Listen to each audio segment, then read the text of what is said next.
Let's get to Michael Quander right now, who is joining us by phone. Michael, you were close to the scene. What can you tell us? Yeah, Larry, we've been watching as police continue to expand this crime scene. We are downtown Spring, not too far away from a lot of the office buildings, places where people go to eat. Today is a holiday. So you can imagine the amount of people that are not at work today, but maybe going out shopping or going to restaurants in the area. Again, walking around all of this crime scene, again, but police continuing what it appears since we've been out here to expand the area they have blocked off to traffic. We are learning some new information about what all happened out here in Silver Spring. We are being told that an officer was in that garage at Ellsworth. He was there and got some kind of call or called out for some disorderly subjects. They said that they called for backup. By the time that the backup officers got to the scene, we are being told that they found that officer shot. That officer was taken to the hospital, and his or her condition is unknown. Police are not identifying this officer as of right now.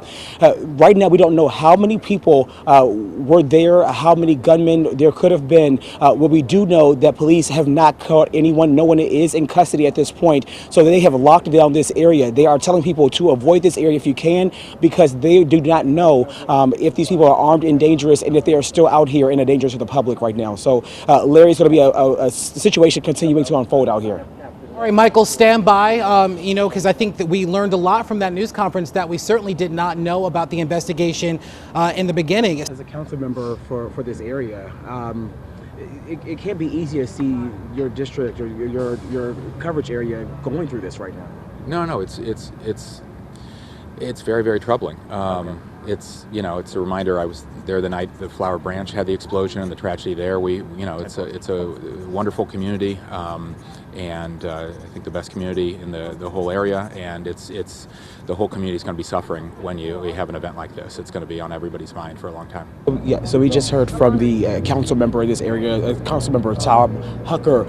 He was out here. He just got briefed by the same public information officer that we got briefed by. He's saying that you just hate to hear this kind of news coming into your area, and he's sympathetic, but he's also not being too quick to speak until he knows more information about exactly what happened out here, what transpired, and who the suspect is. I asked him straight up. I said, "Hey, do you have a message for whoever did this?" And he just said, until we get more information, no. But he is just not happy that has happened in his community. He said that he was actually headed to Rockville when he got this news to a public safety hearing. So this is just to say lawmakers in this area are talking about safety. They're talking about the things that we do to make sure we keep our community safe. And he recognized that police officers sign up for this job, and this is just the reality of the situation, is that they can face these dangers day in and day out again. But he is just hoping that whoever did this is found quickly, but he's letting police do their job and leaving all the public safety information updates to them. Quander, let's talk a little bit about what you've seen. You've seen this situation develop, no doubt.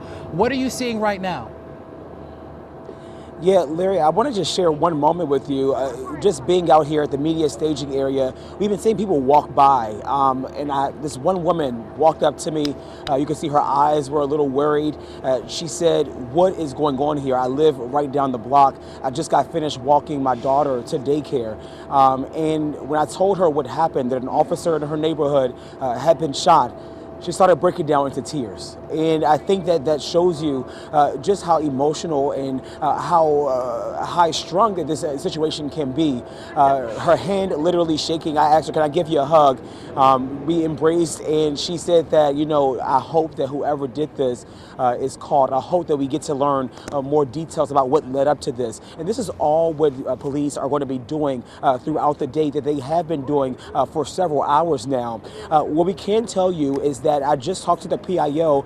The main PIO from Montgomery County Police is now about to head over to the hospital where the chief may be speaking at some point soon. I'm not sure if that's an indication of anything or what that means as of yet, but they are not releasing any more details about who this officer is, how serious the injuries are.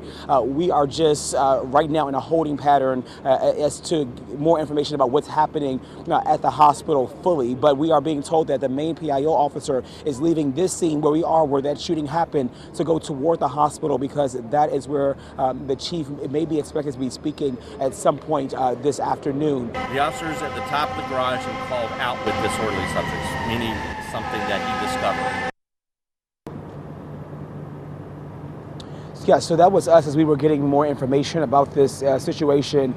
We also asked about body cameras. If that officer had a body camera rolling at the time, that would play a key role in figuring out exactly what happened if, in fact, that officer had a body camera and had that body camera rolling during the time of the incident. Now, the scary part for a lot of people out here right now, Larry, I got to tell you, is the fact that police don't know exactly how many people they're looking for, what they look like, and if they are still armed and potentially dangerous. And that's why they are warning people to stay away from the area if they can, as they continue to wrap up this investigation. We know if we get more information from that body camera video that potentially it could shed some light in terms of whether or not there was one or even multiple suspects in this investigation. But again, this continues to unfold bit by bit, hour by hour.